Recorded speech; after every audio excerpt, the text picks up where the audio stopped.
What are you doing? Docking. It's not possible. No. It's necessary. So I watched Interstellar again. That movie leaves me in tears throughout so much of it. The iconic scene of Cooper when he's watching the video messages from his kids spanning 23 years of their lives. 23 years that he missed.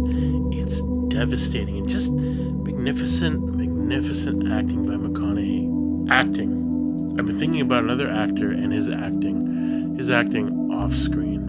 With the surfacing of the Justin Baldoni scandal, many people, especially women, are openly asking, how can we trust men? How can we trust men when their performance of being an ally, of being someone that's trustworthy, feels so genuine and so good? When we say it's about actions, not words, what happens when the actions seem false, not just the words? I mean, this is an example of a guy who put on such an incredible performance for us, right? When I think of performers, I also think of magicians. When you think of magicians, you got to think of the iconic duo Penn and Teller.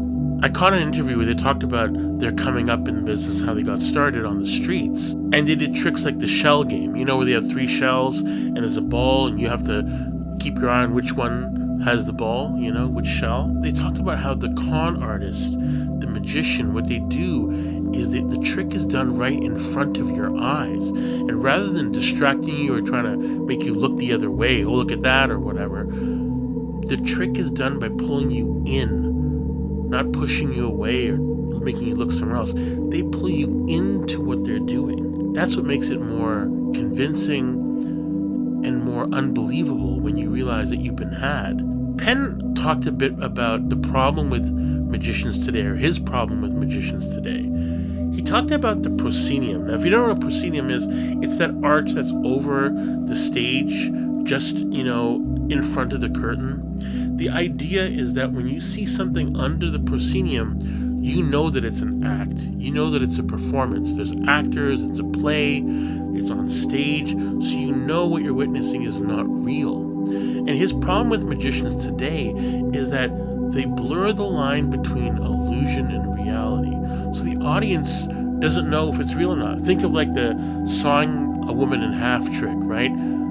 You know that it's not real, but your eyes are telling you, this woman just got sawed in half, man. But the entire performance is done in a way where you don't leave thinking you actually saw a woman sawed in half. And this is the problem with a lot of men today in their performance, in their act. From early on, we learned that traditional ideas of manhood, traditional masculinity, is all a performance, right? It's all about performance. Manhood is an act, and we are all raised to be actors, performing to be who we're supposed to be, who we think you want us to be, who we want you to think we are, rather than actually learning to be our authentic, genuine selves, whether there's no one around, whether there's a woman around, whether there's a group of people around. So it's learning to perform rather than be, because we're raised to be actors. It's easier to understand why we fall for the act. So when we see a good performer, as men, growing up as young men, we want to be like those performers, performing manhood. The truth is, for a lot of men and young men, perception is reality. It's all about perception versus reality. You don't have to live in this reality. You can make an alternate one. When men's perception is that our entire value, our entire status, self-worth, our self-value is tied into how we are perceived versus who we are. It becomes a performance of manliness versus actual self-growth, and valuing the performance and performative pieces versus valuing the actual nurturance and growth we need to do. So that whole idea of fake it till you make it, right? In an era where the artificial world is becoming more and more where we live, with one foot in reality, one foot in an artificial world, we need to stop living according to our perception and start living in our reality so we can actually make it better versus just pretend that it is. No more fake it till you make it. We have to make it until we make it, until we make it as a people. So we got to drop the act. And for men to make this work, To make this life work, we need to have both feet planted in reality, the same world, and that's our life's work.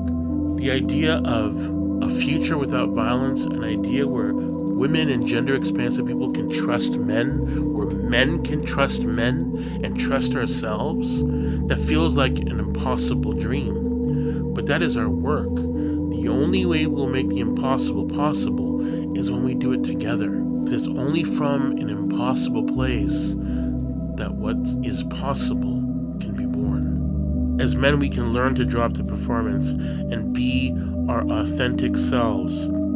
Vulnerability isn't something we do to gain access. It needs to be what we do to build true, authentic, real connection, where people can trust us, where trust is earned genuinely. In an era of a trust famine, we need to build trust. It is so sacred and so important. So drop the act. So who are the good men? When women and non-binary folks navigate life, they ask that question whether it's online, in person walking down the street, or when they even get home. They're constantly asking themselves that question. Ask that question about the men in your life. Continue to ask yourself to strive to be someone others will call a good man, not because of the impression you have on them, but the impact you leave with